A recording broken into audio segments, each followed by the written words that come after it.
Shut up. Sit down.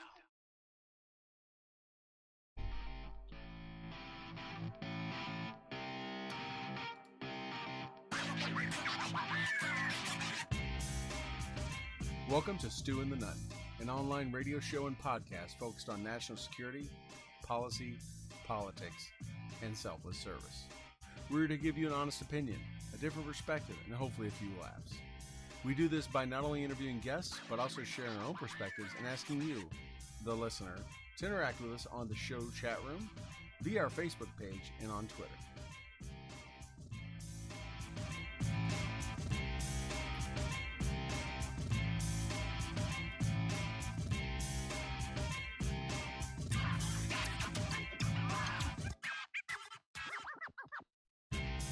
We would like to thank those who make this show possible and allow us to bring it to you. Our show sponsors. Enlisted 9 Fight Company. That's our show sponsor. How do you like that? I just edit that on the fly. Hello, everyone. Welcome to Stu and the Nunn. You got Stu here, and you can see to my side, my right, your left, the Nunn. Yeah, I like that new edit. It was, You like that edit? What they call in Canada is abrupt. Yes, it was. I was like, from our sponsors, I'm like, stop that. I haven't had a chance to do that edit yet, so we'll see how that goes. All right, hold on. I'll let you get talking, Toby. I'm going to do some stuff here with some of our technical stuff. All right. Well, while you're doing technical stuff, I will stop doing the technical stuff I was doing. But I want to welcome everybody to the show. Welcome. This is our very first episode of 2018, and we are live on Facebook, the Twitter, also known as Periscope, Twitch, in case you got one, and then the Tube of You, also known as YouTube. But I am the Nunn, as Stu was saying earlier, and we are some former Army guys, but just because we're Army doesn't mean we don't appreciate the entire service, and we'd like to take this opportunity to say great job to every service member that's over there doing what we are unable to do and what we are reaping the rewards of. But we are going to talk about some really cool things today. We're going to talk about the year coming up. We're going to talk about the future. We're going to talk about things we'd like to see. We are not resolution type guys. We are men of action. The resolutions that we have experience with are typically UN resolutions, and we always know them to be crappy and failing. And we're usually the guys that have to mop up that mess. So we're going to do New Year's executions. And where we're going to talk about what needs to, if you're on the list, watch out, we're coming. You got my attention on that one. But no, we're definitely not guys that do resolutions. We're guys that actually get out there and do what we're supposed to do and maintain. But we're going to talk about some of the goals and then some of the things that we hope to see America do this year and North America that involves Kanaka Bar. So, Troy, welcome back from getting everything technically up, and I'm going to finish my technical. All right, sounds good. And Toby, you'll be running, I think, the chat tonight. I'll be on it some too, but tonight, as we try to split duties, as we always do. I'll be running the streaming, the broadcasting to all the different services, and our Spreaker, which are all up and running. So if you're listening to this now live, awesome. And if you are just now, you're not. If you're listening to it after, well, hopefully we didn't make any big mistakes for this night is over. But anyways, so it looks like we got some folks on, and they are all jumping into the room. Hey, it is 2018. This is episode 105, like the 105 howitzer. Like I think there was a gun that comes out of the side of an AC-130 Spectre. Yep, 105, same thing, comes out of the side of AC-130, and the first show of 2018 here on Stu and the Nunn. So we're glad that you join us. As always, Toby and I are moving 1,000 miles an hour, and this is not the only thing on our game. Man, imagine if this was like the only thing we had. Like we had bank rolling in, where it's like we just did this show. I do this show 5 days a week. Value would be better. Yes, it would. we would have like fat internet and crazy computers Yeah. and probably a hired producer Yeah, and no, we basically internet famous. we would just show up and read our script like Hannity and everyone else does when they show up to do their podcast and radio shows. We would just be like, hey, we're here to do our thing. But We'd have studio maybe. what's that?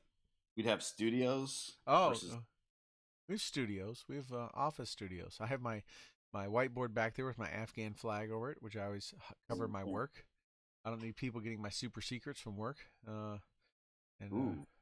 Yeah, got some crazy stuff going on back there. But yeah, so 2018, man, where did 2017 go? Huh? well, it went behind us. Yeah, touche. And the funny thing is I was watching a recap of the year the other day, and man, I gotta tell you, nothing stood out. It's like in the past, there's been some big monumental things, but outside of a change in leadership in our country, for me anyway, it seemed a pretty routine get after it year. You got a new motorcycle, sort of. that is true. We don't have to go into that long story, but I didn't get it last. Got it a couple of years ago. Yeah, you got it back though. Serious custom work done on that bad boy. I got it. I recently reacquired it, repossessed it. Yes. Yeah. So, well, can you check on the chat room? I'm getting some comments from one of our longtime fans that they're just getting the test pattern thing. They're not seeing like the stream, so I don't know if they've got some bad internet going on. They must have some bad internet. I'm seeing I good see. stuff. I got a fellow Canadian in the chat room today. A guy by the name of Shane Norcross, a good Canadian West Coast boy. Yeah.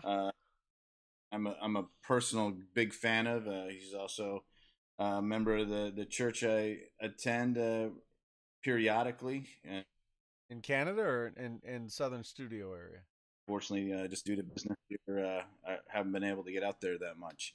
But haven't been seeing too much. The Shard says we're Lima Charlie. So, if my man from Gear for Grunts, which he is a former S6, so he is an S6. Yeah. Look at that hat, sporting a Gear for Grunts. Oh, like old school, little Vietnam tiger stripe action. Yeah. Imagine if man, all it takes is a couple coins deposited in the slot, and you can get a lot more advertising on this show. Just saying, for anyone. Yeah. Imagine that. Imagine if I wore the hat, the value. His stock price would go through the roof there. But started. What's that? Let's get started. Yeah. So, hey, I want to reflect on one quick thing in 2017. It happened just last week. I got the pleasure of hanging out with our good friend Dave Bellavia for a day, and Dave is his co-host on his show on WBEN.com. Suffered a heart attack and had to go through a quadruple bypass surgery. So Dave has been doing it solo there for the last few weeks, and he'd been wanting me to come in, but I've been traveling and work and stuff like that. Went down and saw my parents, hung out with them for a few days before Christmas, so I was unable to make it in. But last week I was able to make it in, do the whole 4 hours with him, had a blast. And, I don't know if you've ever listened, I don't know if you've ever had a chance to listen to him when I've been on, but it's kind of like when he's on here. The guy he promotes us so much, man. You would think, like the way I can't even stop him. And so it's, this show is the #1 only military podcast, blog show, radio show there is. It's won every award Dave really pumps us up. If we ever get big time money, we need him as our hype man because he hypes us up even when we're Bush League. So. Yeah, no. And, this is coming from a guy with a syndicated radio show that's soon to be has a movie being made about him. Subject matter of a pretty big studio film. Yeah. Still has his nomination for the Medal of Honor still in, besides being a Silver Star recipient himself, and is involved in a ton of projects. He reminds me so much, he's like you and I, and just got way too many irons in the fire, but it's all for good purpose and has a lot of things going on. But yeah, I had a good time with him on the air. We had a blast, and it's just fun kind of being in Nice shirt. Is that an Enlisted Nine Fight Company shirt? It is. It's an Appeal to Heaven shirt. There we go. I'm just showing it off for Doug Mullins there. There we go. The yeah, I'm wearing the Moab in honor of our fine president, releasing that one before the Best Buy date expired onto the Taliban, onto the Taliban in Afghanistan when he said we got one that's going bad. Well, we got to do something with it, you know. It's I'm like, I wonder whose job it is at DOD to be like on fridge duty. Like in our house, you know, we have someone that has fridge duty, right? And fridge duty is like, you know, the morning of like garbage day, you like go in the fridge and you conduct fridge duty. Yeah, it's typically, you know, the household six, you know, that does that. But I mean, someone in DOD has fridge duty. Someone's like, "Hey, boss, we got a big one."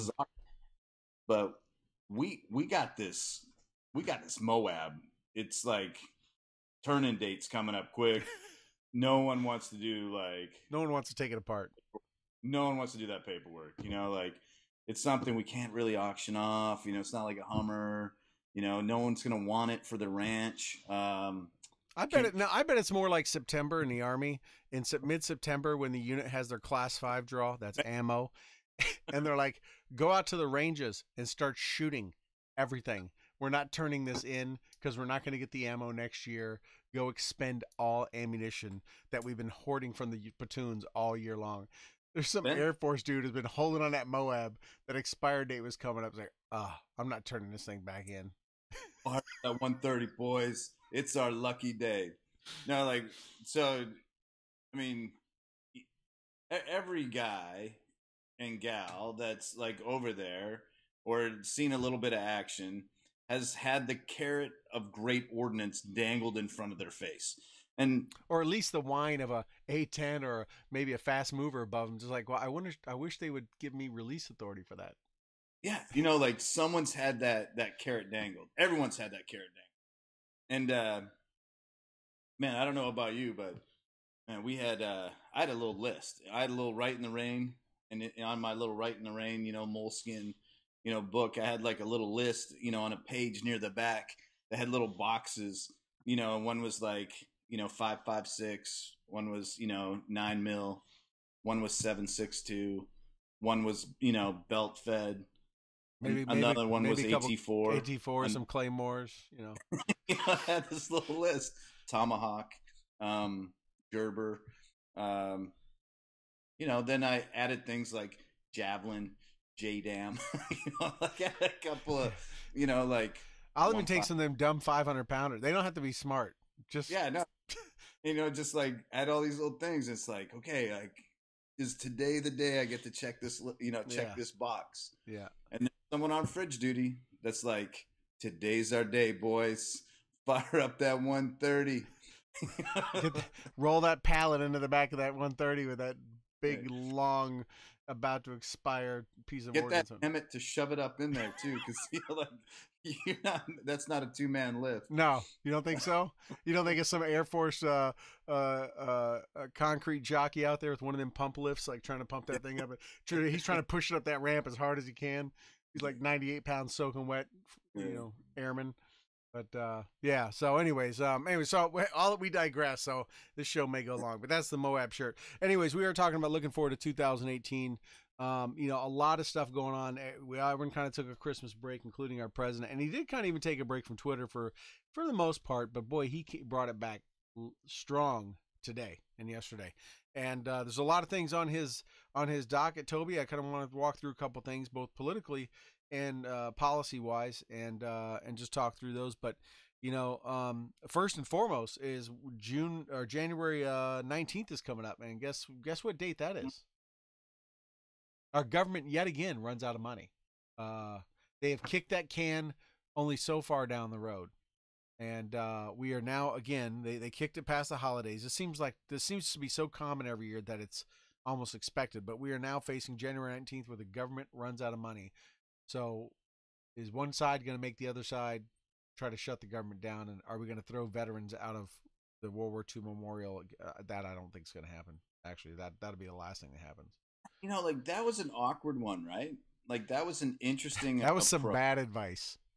Yeah, no, that was an awkward approach. Like hey, you want to get your point across? Like, let's not do it with 90-year-old guys, in wheelchairs that have just flown, you know, across to see a monument dedicated to like their entire generation. Oh yeah, that like freed the world from tyranny Yeah. on two fronts. All right, so the that was awkward. I hope they don't do something like that again. Like that was I mean, I don't know if there's a president's call, but the administration could have interceded with the parks. I mean, that was the wrong yeah. vehicle to set an example. Like the current, the the new cabinet minister that's sorry, cabinet member, little Canadian that Yeah, it came was. out. That little came out there. Might as well said Little Ozer. Canadian just came out of my mouth. I apologize. No, but the cabinet member that is responsible for that now is like a highly decorated SEAL. So I highly, highly, highly, highly anticipate that that's not the course of action that this current administration seeks. There's a lot of other things that get shut down first, I think. Yeah, But and I think we might be looking at a different prioritize. I can't even talk tonight. Prioritization. I got you. I got you back, man. I got you 6. Yeah, the to what goes down. I imagine this is just like in any other year, which is frustrating that by kicking the can down the road, they're just going to raise it, right, and be like, okay, we accept these new terms. I want to jump in on one thing there. Everything else this president has done has been so unorthodox, so non-presidential, so non-political, right? That's what's gotten everyone all stirred up because he doesn't do things the political way. I wonder if this time it gets to it and they're not going to kick it. I could see him not kicking, not even allowing it, saying get a solution because he's done it already, right? His leaders and generals for Afghanistan and CENTCOM, how many times he sent them back to the drawing board? Like, nope, that's not the plan. Like, I'm not going to take that and give me a solution. Yeah, right. And no, I mean there could be some of that. Yeah, so we should see that in a couple of weeks, but I guess we'll see. Hey, before we get too much farther, actually, I kind of jumped past something I wanted to say. Tonight's a big night on TV, right? I want to cover a few things here. Today's a big day for a lot of reasons, but I want to cover that. It's a huge thing, and it's not just because the Dallas Stars are playing and the Vancouver Canucks playing in the same night. Who are they? I don't know. Actually, because Hunting Hitler season 3 premieres tonight on the History Channel, 9 p.m. And we will get to see a little Tim Kennedy action, a little Dr. Mike Simpson action, as well as some of the other guys like Baird, that are going to be on there. But Tim Kennedy's going to be leading the charge in search of Hitler for the 3rd season. Two good quality special forces soldiers there. Yeah, no, like not a bad dude. Apparently, rumor has it he's an okay guy. He's pretty. Yeah, he seems pretty good. We should have him on the show sometime again. But I believe this season's called The Final Evidence. I don't think Dr. Simpson's allotted in this episode, if I understand correctly, but excited for the two of them to share continued success with this show, and super excited for them to have this platform for them to show what soldiers can do outside of being soldiers. And one of the coolest things I think about this show is they've taken an international curiosity and applied military knowledge, training, and skill sets to a civilian application of fact-finding, scientific processes, and kind of demonstrate what the fighting force, the amazing fighting force, and specially trained fighting force of the United States is capable outside of just like turning guys' heads into canoes. And so a big hats off and hat tip to the entire Hunting Hitler crew, because that's impressive what they've been able to do.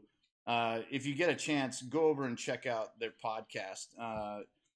Doc and Tim Kennedy have an amazing podcast that you can get on iTunes. We'll put it up here in a second. That's the Sheepdog Response Podcast, Sheepdog Project Podcast, and they tackle some really cool topics. We've had both Doc and Tim on the show in the past, but you go on there, you check out previous episodes, and they have one episode. It's one of my favorites that they recorded over in Austria last year, while they were doing the filming, and it's just really neat because one of the guys on the show is an amazing historian, one of the best World War II historians in the world, and it's just an amazing ensemble of guys and gals as part of that entire team. And go out, check out that podcast. You get a little bit of behind the scenes, kind of interesting how they're on the ground there doing it, and while they recorded that podcast. But the Sheepdog Project, great podcast. Hunting Hitler 3 on History Channel tonight, 9 p.m. Eastern. Should be awesome. The Final Evidence. Go check it out, as well as anything else. But most importantly, watch that. Record it if you can't watch it, and go back and watch it. I know those numbers matter to guys, so make sure that you get a chance to check it out. And then if you have any questions, put them up on social media. I know Doc's big on Twitter. Oh, he's huge on Twitter. That guy is Mr. Twitter. I mean, I think Owen outranks him as the president. So, like, if ever there was a guy that deserves a blue check mark, it's probably him. And they got no love for him, man. They need to give him that check for sure. Yeah. Oh, hey, speak of the devil, Tim Kennedy's in the the chat room right now. And he does, and I'm glad he confirmed he does like turning heads into canoes. He's like, screw Hitler, he sucks. Yeah. So, this is a great segue in another announcement I have. So besides, Tim and Dr. Mike Simpson both being honored great Special Force soldiers, I want to honor and call out two other great Special Force soldiers, old school boys, if I would, that are watching right now. My dad, who is, of course, watches every week, and a good family friend. Raised up with him when I was little. We lived in Panama, and he's visiting my parents right now, and that is Lieutenant Colonel retired James Bo Greitz, the most highly decorated Green Beret in Vietnam, and a close family friend, and has been responsible for trying to go back into Laos and Thailand and go back in and find POWs that were left behind. And he's hanging out with my parents for a couple days, and they're both watching the show. So I want to give them a big shout out and thank them for tuning in. And just man, we got just Green Beret legends all the way around here. So had to call that out. That's the neat thing about America. And I want to frame that with a little bit of context. Being a Canadian that's becoming an American, Canada's got some pretty cool heroes. Typically, the people, when you think of Canadian heroes, you don't think of war fighters, but it is really neat. It doesn't matter where you go in America. If you said Green Beret, people, they stop, they respect. And, I think that's pretty neat. And, to have guys like that in our chat room and as our family members and as our friends, it's honoring. And it's very humbling as well, because you're like, to know that we have some of the best dudes in the world that have our six, and then know that we actually know them. That's pretty cool. I'm always humbled by that and grateful. I would love to get both of them on a show one time, because they have got some phenomenal stories. They were back in the 70s and before, 60s and 70s. There was no Delta, right? SF Special Forces were the tier 1 operators of our country. And I've had the joy, of course, my dad and with Bo, to sit around and hear some phenomenal stories that would blow your mind away of what they used to do, and kind of got away with sometimes, that would today land them so far under the jail it wouldn't even funny. But back then, it's what you had to do, and they were the tip of the spear. They helped make it, and so yeah, it's an honor, and to still have, like say, guys like Tim and everyone else, and so many other folks tuning in. So we appreciate all that. But and then one last shout out before we get any more topics is to my brother. Today's his birthday. I want to give my brother a big happy birthday. He's not as good looking as me, and he's older and crustier, but that's okay. He's still a steward, so big shout out. Hey. that's your Canadian happy birthday, eh? But yeah, so we talked about the 19th coming up. Another big thing is tomorrow, Toby. A couple new members are being sworn into Congress. Not that the GOP had a big lead in the Senate, but it's even less. I think it's dropping from 4 to 2. And I guess what's kind of concerning to me, I'd interesting to hear your input on and your feedback. And actually, I would like to hear from any of our viewers or listeners. Is it's not like the Congress has been overly welcoming and workable with the president all year for the last year. But how much worse is it going to get? Is it going to get any better or any worse? So this is, Toby's two cents, and It's our show. You can do that. yeah, no, like that's kind of cool, right? Uh, I don't think it's going to change a whole lot. I don't think it's going to. I mean, they're two seats. They're two crucial seats. However, we got a seat in Minnesota. We got a seat in Utah that are also like coming up. Yeah. So honestly, I think it's going to stay the way it is. I think after whatever happens, with the government shutdown, as well as what just happened with the tax bill, I don't see people trying to rock the boat too much. I think the grandstanding. It's been a year. All right, the guy's been president for a year. Minus a couple of days, right? 360 days or 355 days, whatever it is that he's been in. I guess it's 345 days. Pardon me, my horrible. But the grandstanding and all that, it's pretty gone. I mean, you might see some guys on Twitter saying like, "Oh, this is the year that he gets impeached." I think we're beyond that. I think with the failed attempt of the Russian inquiry, and how all this stuff, it's like people are trying and they're digging on both sides. It's not really working. I think we're getting past that, and I think we're going to get down to, okay, these two seats, while they might have gone the other direction in terms of party, they might have gone. I know one was probably it wouldn't have mattered. A different person needed to be in there, and with two other seats coming up, you got one of the oldest senator Puth from Utah that's like resigning here in the next week or two.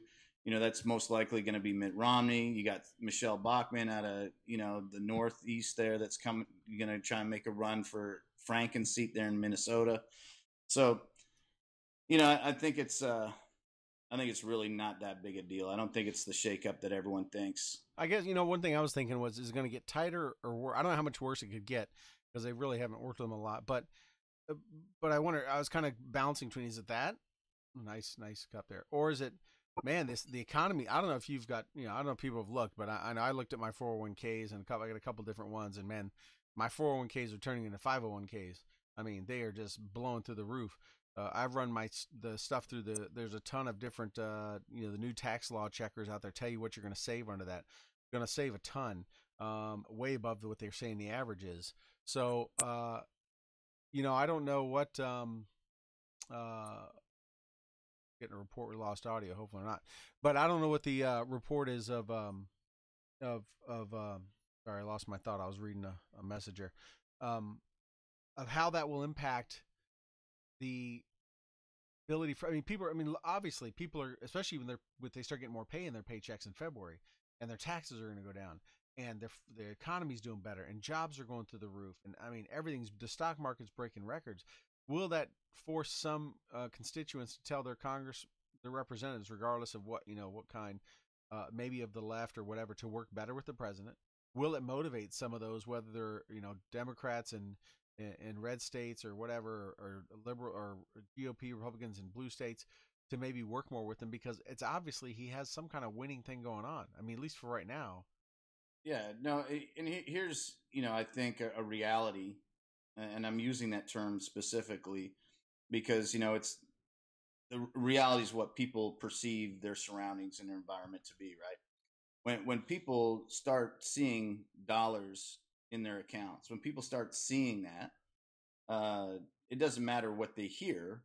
You can tell me like the sky's purple. If I look up and I see that it's blue, like I'm not going to give you the credibility that I gave you yesterday when I just didn't look up at the sky. And when you have more dollars in your account, and when you have more, you see an improvement on things. You're not getting penalized, for not having the right health care. When people have that in actuality, their reality then, is altered. And when people start saying, "Well, this is a bad deal," they're not going to care. They're going to be like, "Well, I got good for me, right, to go to Starbucks with." Right. But I see Mike Simpson, Doc Mike, joined us in the chat room. Yeah. Weird. His ears must have been burning. But Mike, I just want to take a second and congratulate you on the premiere tonight of the show. You and Tim. Tim's in the chat room as well. Congratulations, guys. Really excited for season 3, the final evidence. And we will be hitting you guys up on social media after the show to find out what's up and to ask our questions. But congratulations while we have you guys here. Really excited for you guys. And if someone from, say, the Central Texas area is running for Congress, I would say that a certain doctor, a good doctor, might be a definite candidate. He's saying I should run for Congress. I disagree. I just want to be his speechwriter. And when I say speechwriter, I mean the guy that proofreads the speeches that he already wrote. Yeah, as I say, because you're going to write them. You run for Congress. I'll be your chief of staff. I'll just be your guy. Got your 6. Yeah. Yeah, no, like I'll be your hype man. No, we need Bellavia as a hype man. Yeah, I mean, like politicians, like you no longer need chiefs of staff. You just need hype men. Yeah, or hype person. Yeah, nice to be political correct there. Yeah. Well, like I used to watch Pride, and one of the things that I used to love about Pride is the introduction of the fighters. And like I swear it's a female that introduced the Pride fighters. And that used to get me like way too excited because I was like, here they go, Mirko Crocop. But anyway, we digress again. Hey, so another thing that 2018 is bringing us, I know, Toby, you're going to be so excited about this, and I'm sure so many of our viewers and listeners are going to be excited. I know Doug is election season's coming again, midterms, just a mere 11 months away, maybe 10 if you don't count this one. So that means in about a month, 2 months max, the commercials will start. And I just wonder how much the media and the elites and the churning Soros machine, if you would, to put on my InfoWars hat for a second, are going to just start, this is it. This is going to be the, because like every other election's happened, right? The one down in Alabama and every other one that has happened, it's all been, somehow it's all tied to the president, right? This is a testimony to, how much America really hates the president and this, and they're going to reject him and all that kind of stuff. But now we're already into it, man. This year is already 2 years from the last election. We're going into midterms. And does that mean we essentially are going to have a stalled year of anything getting done? And or is our mailboxes and freaking voicemails and answer machines going to fill up with crap? Well, the good news is, well, yeah, I guess that is going to happen in my district. Damn it. I was like excited. I was like, not in my district, but yeah, in my district. So yeah, there's going to be the robot calls. There's going to be, the highly contested, districts that are out there. Unfortunately, like I think the media hype on some of these is, again, it's going to wash out.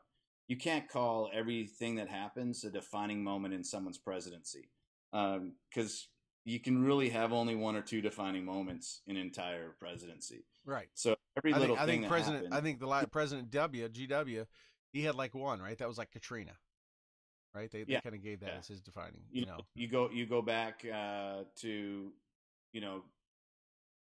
Clinton. He had really one. You go back. It involved a blue dress. Is that what it was? That one? Yeah. Yeah. Awkward. George Herbert Walker Bush Sr., 41. His was no new taxes. You have these these one, right? Like these one thing. You can't just keep having them over and over and over. Like every news cycle can't be the defining moment. So.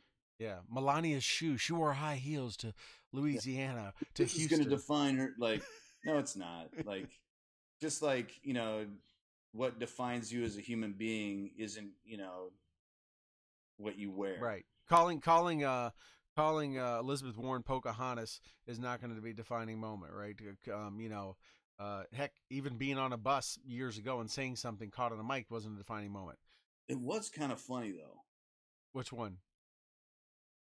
The Pocahontas. Oh, the Pocahontas was fun. Yeah. He didn't hold nothing back. I mean, no disrespect, you know, people of First Nations, or the I just appreciated the fact that you know he's he like, hey, you want to fire some shots at me? No problem. Yeah.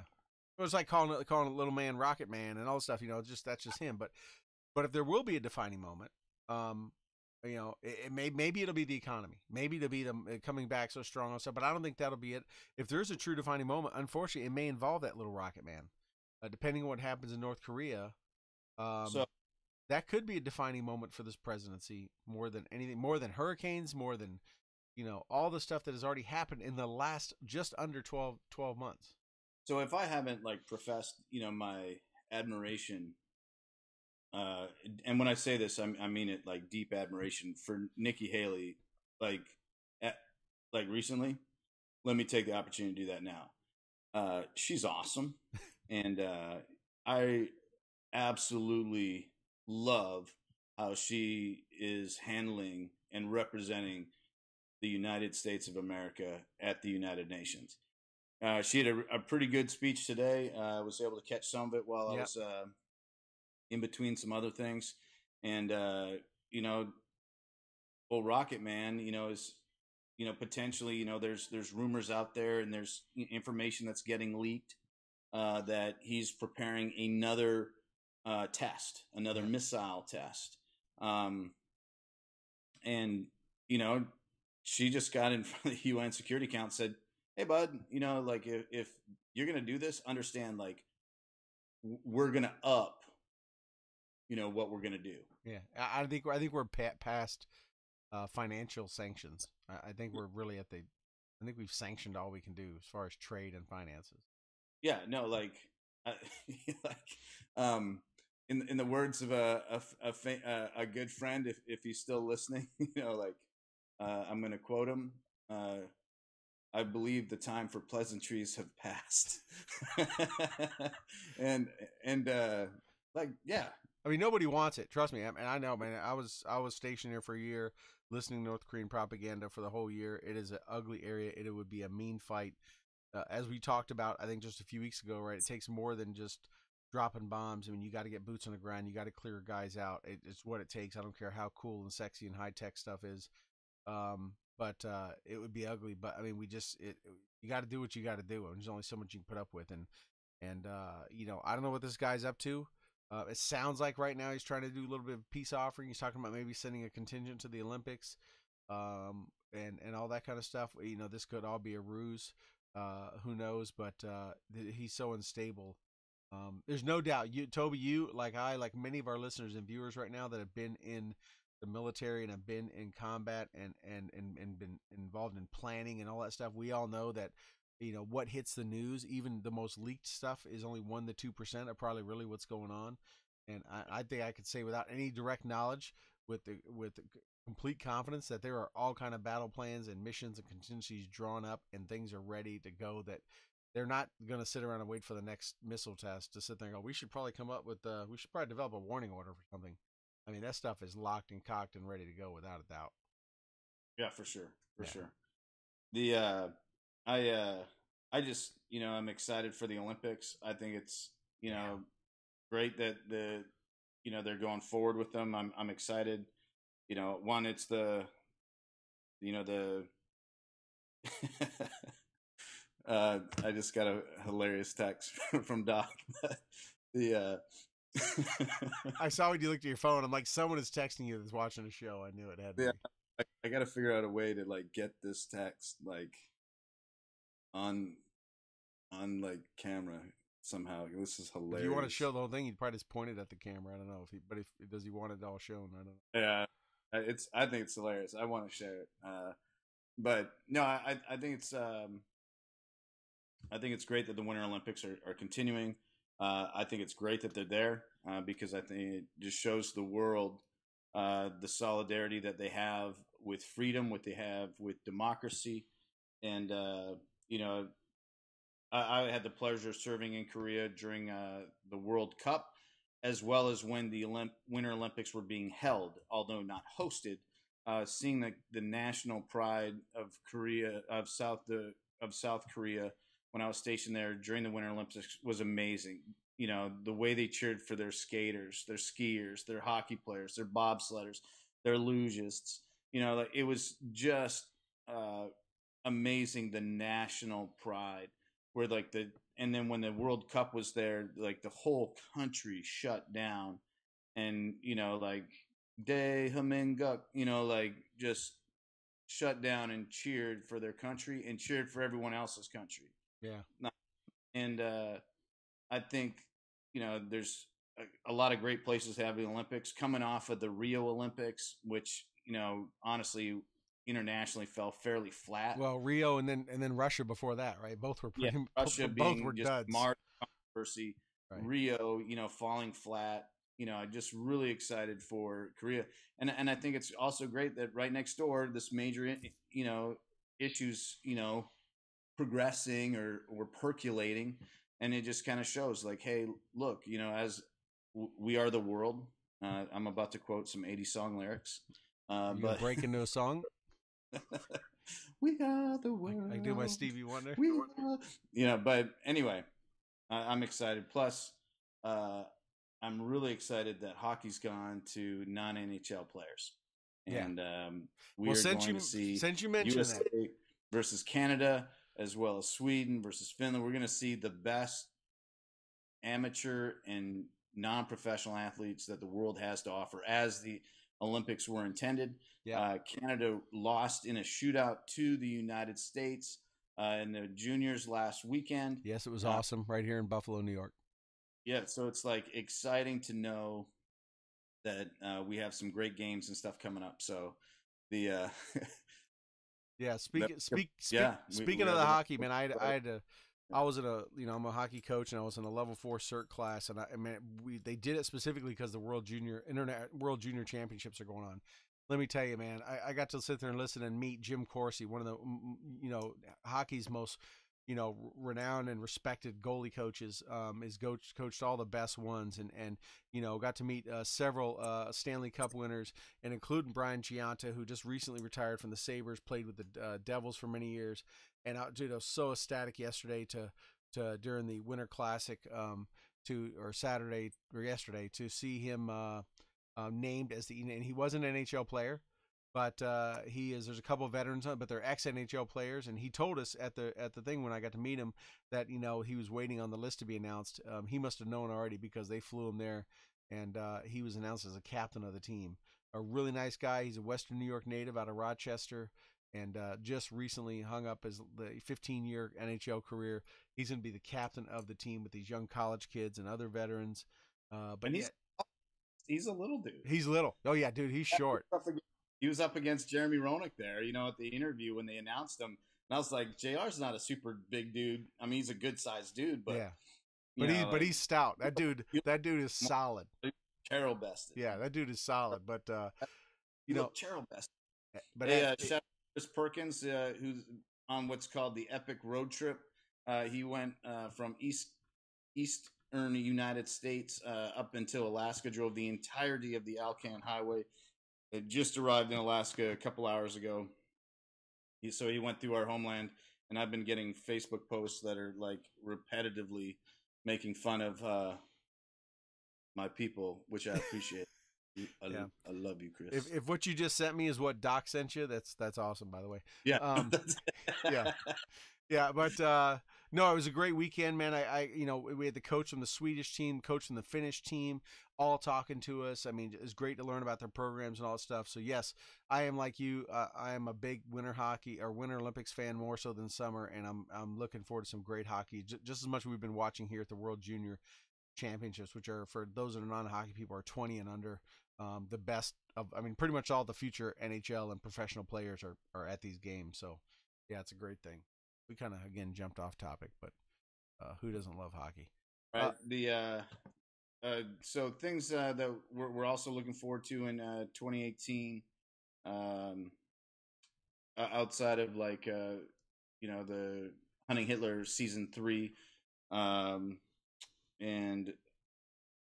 you know, the Where's our little thing? I'm being distracted. Doug is singing the quotes, singing "We Are the World" in our chat room. So, But I wanted to talk. We talked about who was on fridge duty at DoD. yeah, But one of the things I really want to touch on before we run out of time is military readiness. I think that 2018 is where we're really going to see the true effects of the policy shift and the strategic shift and the dynamics of our defense department's implementations coming truly into effect. Things are trickling down now, right? does this mean you think they're going to quit investing so much into uniform research and maybe into weapons and getting Yeah, equipment reset? Maybe. absolutely. Like we just went through a new budgeting cycle, um, and so now that exactly, we're not concerned about like the new Charlies or the new whatever uniform that everyone needs to be in. Uh, we're gonna get down to items like, okay, what's really the best pistol?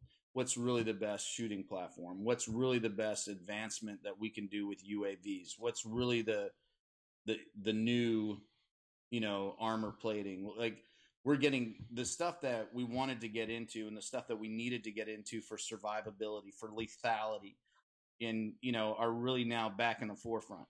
Mattis is, even though he's been in for a year, a lot of things that he's wanted to do and the things that he's wanted to move forward on, they take time. Well, yeah. Everyone that's involved in the DoD knows that these are slow moving processes. And, for these slow moving processes to take place, they got to go through budgeting cycles. We've had a very successful budgeting cycle. It sounds like that went through September, October, November. And now we're going to start seeing the implementation of these new policies and programs. And I personally am excited for it. I'm a little envious. I'm a little jealous. We got guys like Colton and Tim and, Sergeant Major Courtner that's overseas right now. And, so many more that, I'd love to make sure I identify that are still active and serving and doing amazing things. Like, they're going to reap the benefits. And I think this year is an exciting year. And I think this is the year where we see FORSCOM commanders, we see TRADOC commanders, we see, like fleet commanders, really just like sit at the feed table and get after it, for what's important for their guys and gals, to get after what's important, in terms of To focus more on the training, the tactics, the techniques, and less on the social experiment, less on the freaking eyewash and the stuff that really doesn't matter, right? And they need to get back to a combined arms fight. They need to get back to a 360 fight. It's we're gonna go through shoot houses versus like discussing who should be in a shoot house. right. We're gonna start shooting in houses, and like that's, we got to get back to that. We were moving towards that in 02, 03, 04, starting into 05, but then there was this dramatic shift, and we stopped doing that. Right. And like we're getting back after it. It's we were sad. focusing. We were focusing on that 5-meter target, which was the immediate fight right in front of us, and everything was being into that. And Congress was heavily involved in that, and everyone was wanting to get their programs out of their states and that kind of stuff. And it was about throwing equipment. Having worked where I did with the Army for a couple of years as a contractor, I mean, it was about throwing equipment to soldiers as quick as possible and trying to, like everything else, instant gratification. Whatever technology and stuff we could throw at them to win the fight as quick as possible. But it doesn't matter because all the technology in the world isn't going to fight. Look, men have been fighting since the first two men walked this earth, right? Since Cain and Abel, men have been fighting. They had no smart bombs. They had no technology. You don't need all that stuff. It has jujitsu. I believe one choked the other one out. Oh, is that what it was? A little jujitsu? I'd like to say jujitsu. Okay. You just like to say it. But yeah, so I mean, no, I agree. I think military readiness is going to, between the Defense Department and the administration mindset, I definitely see it going up also. Just what we see in the budget. And I was talking to somebody that's, in active in the NSW, Naval Special Warfare. And, one of the things that, the comment was, the relief that they have right now for being able to go and be proactive is phenomenal, and I just that wouldn't be happening if we didn't have the leadership that we have right now. Right. And very excited to see what it has to bring. Really excited to hear those great stories about guys, going and doing live fires that are really like impactful, and test their leadership on the home soil, so that when their leadership gets tested on foreign soil, they have a better reaction to it. And I mean, you and I both know what it's like to run stick lanes, hearing guys go pew pew pew pew pew pew pew. It's like, okay, let's hear the rat tat tat tat again. Right. I'm excited for mission readiness. I'm excited for force readiness, and I'm ready for the effects that it's going to have back on the community here at home, where we are reminded that like we need to be proactive and we need to have a winning attitude. Yeah. Like the great Colonel Buck James, always said, we don't go to a fight to make fertilizer. We don't go to a fight to make friends. We go to make fertilizer. Right. And we got to get that back. Yep. Yeah, and it's key too for those that maybe those that are listening and watching that aren't in tune with what's happening in the military today or what's going on. But I mean, a good example is Department of Defense announced today that we lost another soldier on New Year's Day in Afghanistan, eastern Afghanistan, that was killed in action. So many people forget this because we're not. It's not in front of them every night in the 6 o'clock news. Now I've heard some early reports today that that was a result. There was several wounded too. That was a result of a 4-day running battle, troops in contact we call it. And it involved the Special Forces unit, which most of the battles over there now today do. Not too many conventional forces are out and about beating the bush. But we hear about today one little blip that a U.S. soldier was killed in Afghanistan. In eastern Afghanistan, the reports coming out now are there's multiple wounded, and it was a 4-day running battle. Look, our men and women are over there, not just in Iraq, because it didn't end in 2011, right? We know it. There's thousands there. They're all over the world, still taking the fight, and that's why this, military spending, military readiness, and keeping an eye on that ball is so important, because our men and women are out there. We love them. We've invested too much in them, from emotionally and everything else, for them to be cannon fodder, to be out there just walking around a battlefield waiting to catch a bullet. Yeah, no, I just watched a press briefing with Lieutenant General Funk yesterday, as a matter of fact, talking about how ISIS is still a threat. Now we've enjoyed some very substantial victories over ISIS, and really repelled them, taken their main headquarters in Mosul away from them, their main headquarters in Raqqa away from them, and they're on the run, but they're still a threat. And we have some folks over there, and they're going to continue to be over there, and so we need to make sure that be it over there, Yemen, Djibouti, Africa, Niger, like South and Central America. I mean, yeah, yeah. The dark continent's got a bunch of problems. Yeah, take the continent, you can just start throwing darts at it. I think Canada we're okay, unless the Prime Minister up there keeps inviting ISIS over to hang out in Canada, which I really hope not. But Man. I don't think we need to start building the wall in the north. I mean, we got one wall we got to deal with. We can't deal with two right now. So, two things. One, very disappointed. Like how Canada's taking a bit of a rehabilitative stance on former ISIS, participants, and you make that sound so gentle. Participants, like they got a ribbon when they left. They got their little participation ribbon. Yeah, medal. No, well, and the reason I'm trying to choose my words carefully, because there are people globally that are naive. There are people domestically that are naive. And some of these people, in their naivety and their misunderstanding, and a truly impressive media campaign by ISIS to recruit, which I got to tell you, their recruiting videos were pretty solid. Better than the Army in the 80s, because they had some pretty good ones, sitting on a corner of the drop zone with the first sergeant with your canteen cup in there. Morning, first sergeant. Convincing someone to go down to a mini mall to talk to somebody is one thing.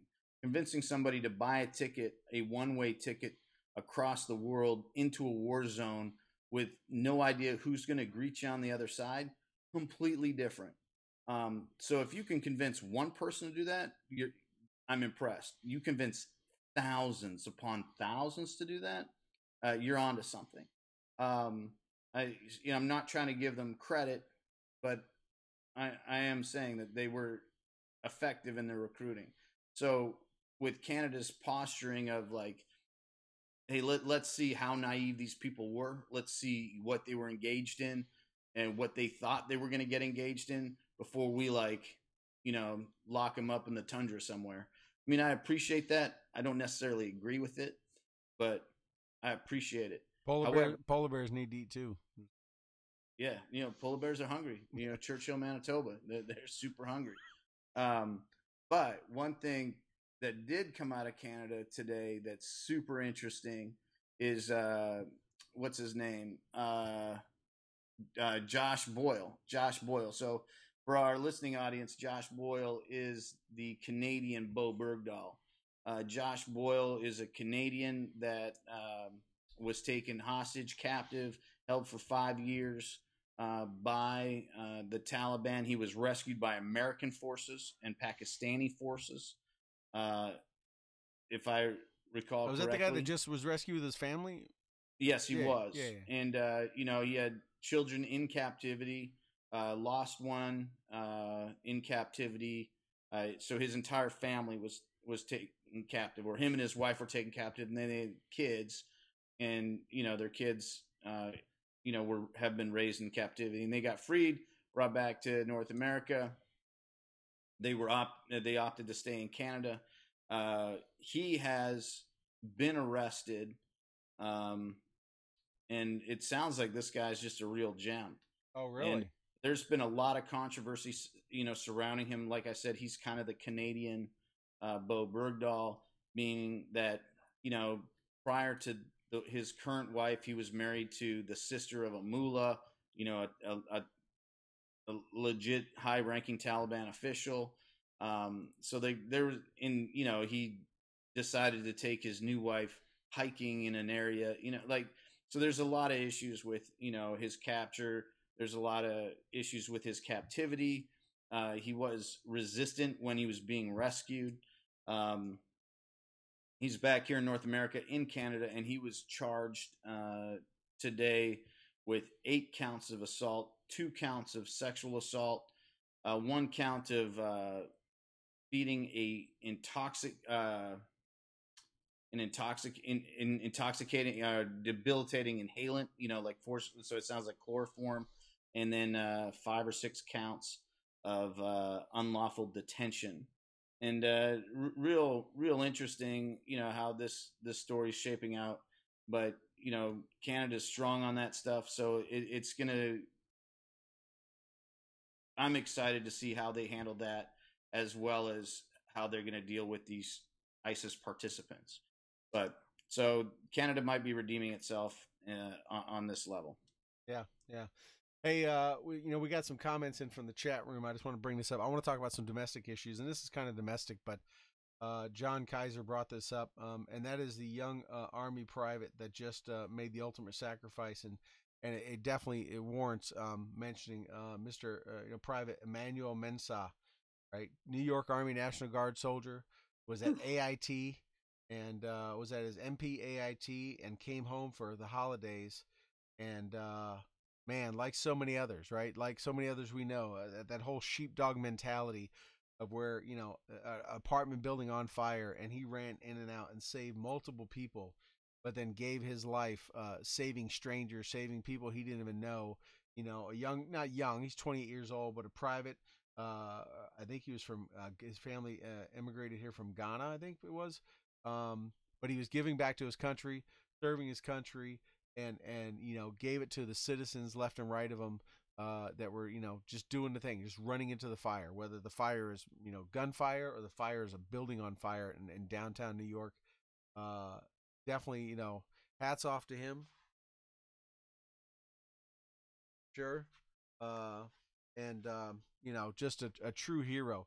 When Time Magazine and GQ and all these other freaking all these other rags want to honor someone as the man of the year or the American of the year, whatever, that's the kind of person that does it. That truly puts everything in front of them. There's no better example than selfless service. And I want to thank John for reminding us that, because I almost forgot about that. I've been wanting to talk about that, and yeah, that's just, man. I mean, that's what courage is about, right? Now, everyone's scared, but you go anyways. That's what true courage is about, right there. Yeah, no, like that's, and he didn't pick up his phone. He didn't Dan Blazarian it. He just No. went and did it. Yeah, I said that. No, you did. Yeah, you're right. He No. didn't. He went right to it. But yeah, another thing too is we got coming up. That is, this we got a big thing on the president's agenda now, right? He got through the economy. Economy's looking great. Tax reform got that through, man. He's got a ton done, but he's got this DACA thing in front of him, right? We got the Kate Steinle case that went through all it, and somehow the guy was found not guilty, and we got demos, POC or pilots and prototypes of the walls being built, and what's he going to do with all these people? And they're not kids. No, don't let the mainstream media mislead you. These were all people mostly in their mid-20s to mid-30s. They were kids when they were brought here, but they are now adults. Some are contributing awesomely to our society, I'm sure, and doing things, and others probably aren't. Just like any other group of people, if you were to get them together. But he's got to face his DACA thing and this immigration thing. I don't think he's going to slip this for another year. What do you think, Toby? Yeah, and no, I mean it's definitely boiling, right? And the pot's been on the stove for a bit. It's well heated. It's boiling. Everyone's standing around looking at it. Hopefully, with his approach, which a lot of people have missed the nuance of this, but he showed his cards a long time ago on this issue. Kind of like during the campaign, didn't he? I think he was kind of showing all of his cards. He's shown his cards on this issue a long time ago, which, if you are a member of that demographic, you've had a lot of time to get right on it.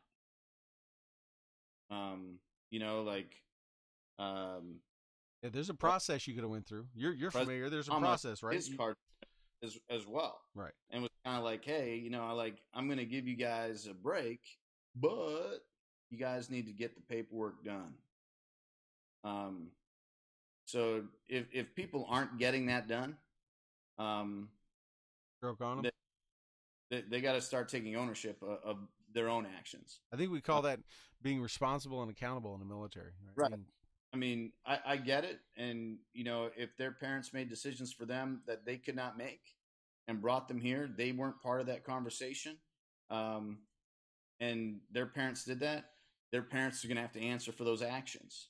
And, I just watched a thing, not too long ago. I want to say it was about a week ago, with some families at Newark International Airport saying goodbye to some family members that were being deported. And when I say they were being deported, they were being asked to leave the country. They weren't under, like guns. They weren't under, they weren't being yanked out of the closet with like a machine gun in their face, like that Cuban kid. No, like they were at the airport with news crews, kissing their family members. Their kids were staying, and they were being asked to leave. And, like one of the things that, obviously there's the media were like, oh, this is horrible. We're breaking families apart. This is bad. The father, who's being sent back to the situation that they, left from, was like, I was able to give my kids a better opportunity. They get to stay. That was my intention. That was my goal. I got to stay a lot longer than I thought I was going to be able to stay. Like it sucks. I'm going to miss them. They're my family. But, here we go. And, they were going through TSA security and walking to a gate. And, so it's not, every situation's not doors being kicked in, right. Submachine guns and shotguns and and M4s in people's faces and, hooded masks, like that's not how this is all going down. That's not how it's all going to go down. if you know that you remember this demographic and you're over 18 and you haven't taken the steps to get yourself straight, knowing that this was happening, like, hey, dude, do that, fix it. Yeah. Like, no, you've been given no harm, no foul a lot. Right. Amnesty period is ending. Right. You've got a long amnesty period. Yeah. No, like I'm going through, the immigration process, and I appreciate anyone that deals with the bureaucracy of it, the frustrations of it. There's big hype about, him changing his status on, or not him, but like the policy or the clemency running out on the Haitian, Refugee Act, or what, I'm saying it wrong, but that's not people from 10 years ago. That's people from 27 years ago, 30 years ago. So like people have had the time to get in line, sign the papers, save the fees. Like, right. I feel bad because some families are going to get separated. But like I said, whether they thought it was going to better life. Yeah, whether they thought it was going to happen or not, that they knew this time could come. Yeah, right. But I honestly think that a compromise is going to be met, and I really hope that the people that this affects really get after the right thing and do it. The situation in San Francisco is a travesty of justice, an absolute travesty of justice. And it doesn't matter if the guy was illegal or legal. Anyone that shoots someone in the back and has a gun that they're not supposed to have, and let's just go ahead and say any handgun in the city of San Francisco is illegal. So it doesn't matter what his or her status was. Like everything about that was wrong. And for him to get away with that because he sneezed and the gun went off. I believe that was actually his defense. Yeah. Sneezed well, first he said he was shooting at the seals, which I don't think is allowed either. Yeah. Just throwing that out there. But and then it was he sneezed. Yeah, he was. Doesn't really matter. No, it's a tragedy either way, and it's a travesty of justice. How many soldiers ever had an ND or even in a clearing barrel and was like, "Oh, sorry, First Sergeant, I sneezed and I thought I dropped my mag properly." That doesn't pull any weight. No, like anytime someone brings that up, I always bring up the head of the Canadian Special Forces. Oh yeah, the leader of the Canadian Special Forces had a negligent discharge on a range and had to be held accountable. Yeah, didn't it happen in Afghanistan? Yes. Yeah, it happened in Afghanistan in a combat theater, which could be somewhat explainable, right? More so than like at peacetime in the home. No, it was a travesty all around. But hey, great show tonight. Episode 105 was a solid one. Yeah. Thanks for everyone in the chat rooms that were able to chime in. Make sure that you get off the air with us and get on your TV History Channel, Season 3, Hunting Hitler, The Final Evidence, and support Tim, Mike, and the crew. And we will see everyone next week while we talk about some other things. We'll put it up. Check out the website, www.stewandthenunn.com.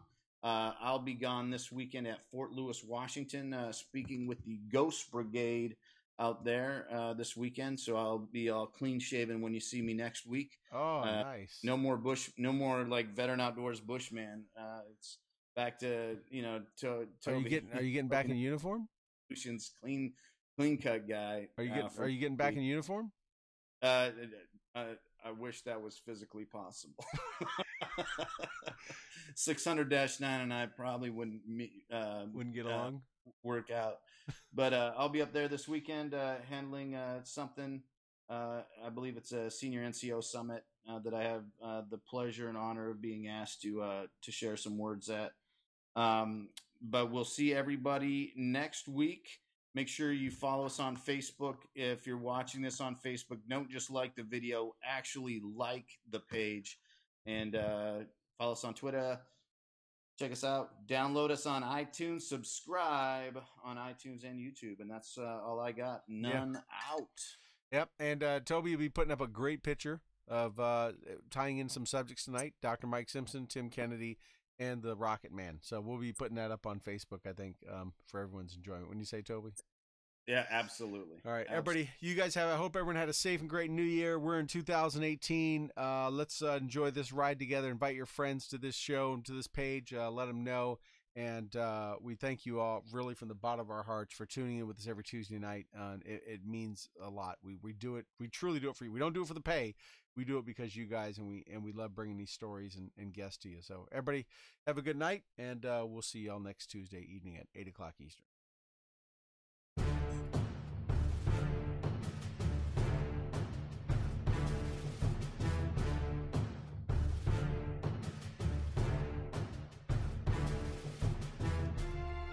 Thank you for joining us for another episode of Stu and the Nunn Radio.